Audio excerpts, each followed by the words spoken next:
Cerita dimulai di mana sekelompok tentara Polandia sedang membahas taktik karena mereka diserbu dua arah oleh Soviet dan Jerman. Kemudian diperkenalkan seorang letnan bernama Karol Grabowski yang kita sebut saja Karol. Tepat di saat dia sedang menyebor pohon, tiba-tiba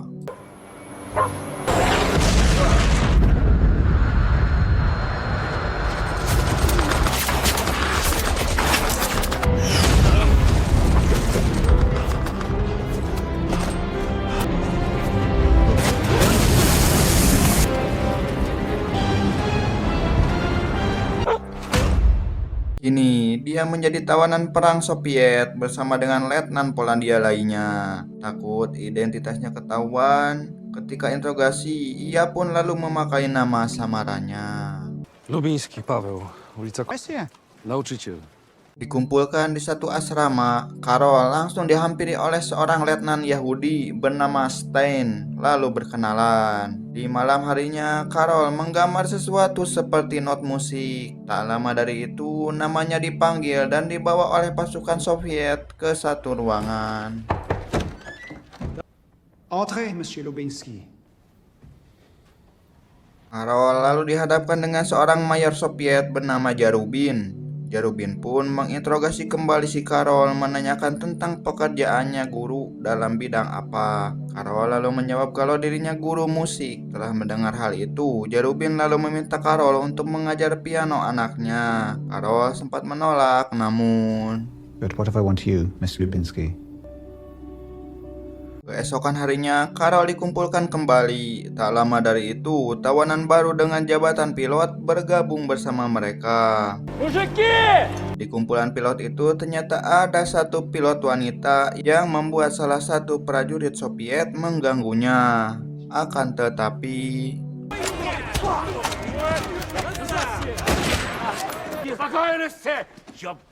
di malam harinya, pilot yang terkena tembakan lalu dibawa ke ruangan dokter. Sementara itu Karol sedang mengendap-endap mendekati patung wajah Stalin. Namun yang ia lakukan terlihat oleh anak Jarubi yang kita sebut saja Ujang.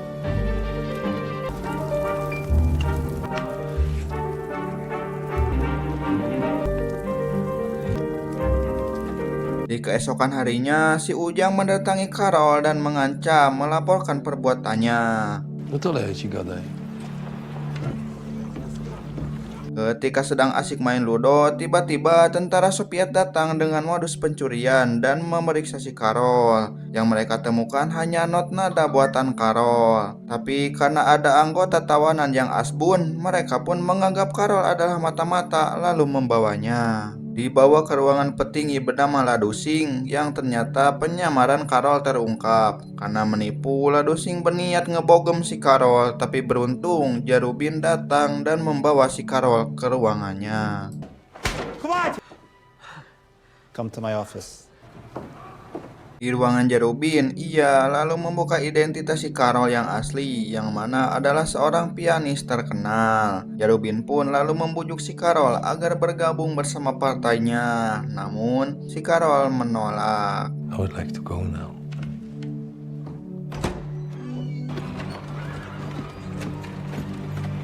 Sesampainya di asrama, si Karol mendapat info buruk, yaitu negaranya Polandia sudah diambil alih alias tidak ada. Beralih ketika para tawanan sedang bermain gapleh, tiba-tiba saja si Karol cekcok dengan seorang tawanan, sehingga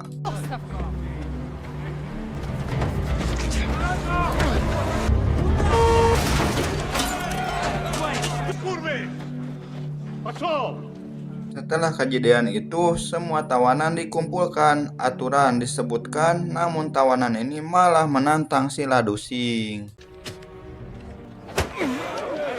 И продуктов. Это в карцер. Kembali ke ruangan Jarubin, mereka membahas soal duka Polandia ditemani secangkir teh sosro. Lalu Jarubin memperlihatkan sesuatu ke si Karol. Ta-da! Bukannya senang, si Karol mulai curiga ke si Jarubin tentang siapa sebenarnya dia, tentang piano dan minuman mahal yang diberikan, dan menuduh ini itu. Tapi Jarubin membantah semua tuduhan Carol hanya dengan sebuah foto, yang mana foto itu adalah foto istri dan anaknya. Beralih ke si Carol sedang menyogok seorang abah menggunakan delman membawanya kabur. Awalnya si abah menolak karena alasan keselamatan, tapi akhirnya setuju. Rencana kabur pun dimulai, di mana berhasil membuat Carol keluar dari asrama itu. Namun di saat yang sama info tentang pelariannya sampai ke Jarubin. Краповский? Не мог он далеко уйти. Я видел его на Маршалковской. Мне он нужен только живым. Решите идти? Pengejaran si Carol pun dimulai sampai akhirnya si Carol pun tertangkap karena anjingnya sendiri. Собаку давай.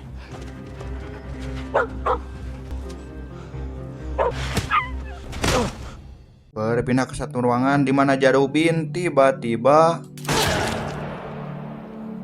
menghampiri Carol, namun karena luka yang dialaminya, Jarubin lalu mengirimnya ke ruang dokter. Tepat setelah itu, Jarubin didatangi seseorang bernama Lavrenti Pavlovich. Я доверяю тебе, Вася. Никто бы с этими поляками. Только помни, как многое зависит от успеха твоего. Kembali ke Carol, di mana setelah kejadian pelarian itu, dia justru dihormati di luar bahkan di dalam asrama.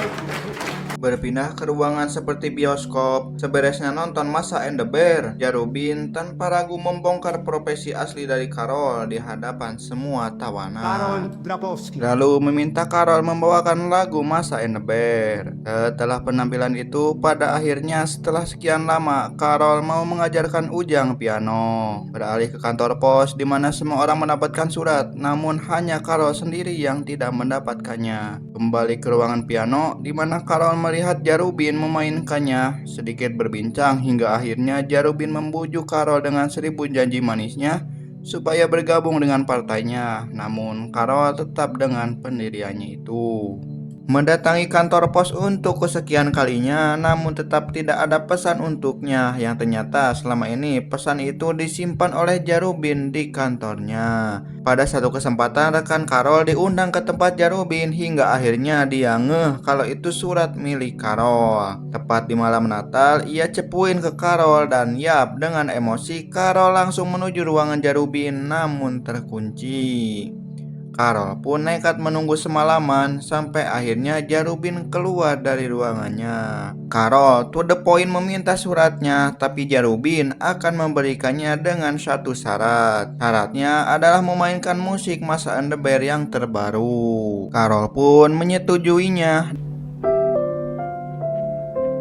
Dan setelah selesai, Jarubin pun menepati janjinya pada Carol. Entah apa isi surat itu, yang pasti membuat si Carol menangis. Keesokan harinya, sebuah truk medis datang. Di saat yang sama, seorang wanita sedang memberi arahan ideologi dunia baru setelah peperangan. Alih-alih diterima, para tawanan malah menganggapnya lelucon. Tak lama dari itu, beberapa nama dipanggil untuk menurunkan persediaan obat, termasuk si Carol. Ketika sedang menurunkan obat, si Carol sangat terkejut karena istrinya datang ke tempat ia berada sebagai bagian medis. Yang ternyata ini semua adalah rencana si Jarubin. Di malam hari, ketika pasukan Soviet berpesta, terlihat istri si Carol ada di pesta itu. Dia bernama Tania. Tidak nyaman berada di sana, si Tania memutuskan untuk pergi diikuti satu wanita lainnya. Lalu si wanita itu menunjukkan satu tempat ke si Tania. Tepat setelah itu, Zniknąłeś bez słowa. Wojna jest. setelah LDR cukup lama, mereka pun melampiaskan rasa rindu mereka. Setelah adu gabret, si Carol lalu membahas tentang menyetujui ajakan si Jarubin. Namun Tania berkata pada Carol jangan pernah melakukan sesuatu yang konyol, karena meski sebagai tawanan, si Carol terjamin aman. Tepat setelah itu, si Tania berkata kalau dirinya harus kembali pergi. Di asrama, para tawanan sedang membicarakan tentang tawaran Soviet pada mereka, hingga salah satu tawanan berkata kalau dirinya sudah bebas duluan dan berpamitan dengan semua tawanan. Namun, si tawanan ini ingin memberikan hadiah pada si Carol. Carol. Hadiah yang dimaksud adalah sebuah terowongan untuk mereka kabur, berada di sel hukuman, dan salah satu prajurit Soviet sudah diajak kerjasama. Trzeba tylko dostać się do karceru, wykopać tunel. Si Carol lalu menjalankan rencananya, yaitu membuat kerusuhan supaya dirinya masuk ke sel. Жить надоело. Гною, сволочь. Tepat ketika di sel, tiba-tiba Носить постель. setibanya di asrama, si Carol lalu membahas rencananya pada tawanan lainnya sehingga mereka menjalankan rencana secara bersama. Rencana dimulai di mana satu persatu dari mereka masuk ke sel melanjutkan proyek terowongan itu. Di saat yang bersamaan, Jarubin bertemu kembali dengan si Pavlovich. Mereka membicarakan tentang tawanan Polandia itu. Останется на ваших. Di keesokan harinya, debat panas terjadi antara Jarubin dengan si Carol, di mana Jarubin membujuk kembali si Carol, namun hasilnya tetap sama. How could you be so selfish? You don't care about your wife?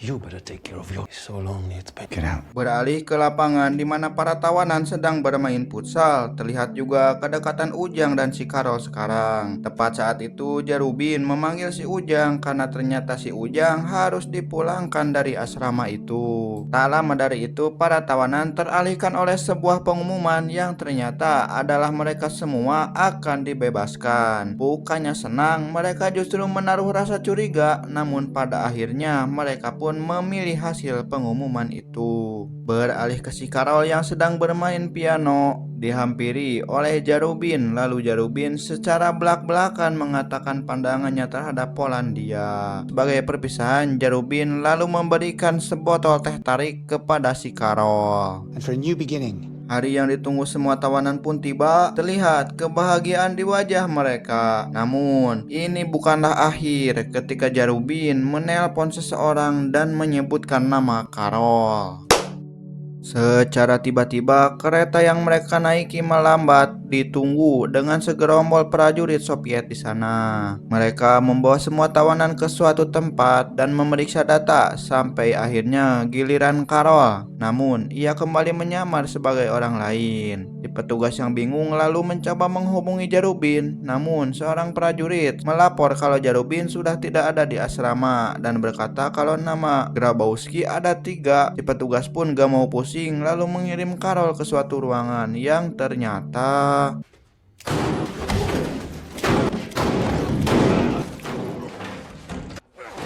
sampai akhirnya Carol terkejut melihat ke sebuah lubang dan tamat ending yang bad ending. Di dalam buku tabungan SD tertulis, sepandai-pandainya tupai melompat, akhirnya melompat lagi. Ya, sekian alur sekian alur film Gorky Resort. Saya Nana, makasih udah nonton. See you, sampai jumpa di video selanjutnya. Dan sayonara.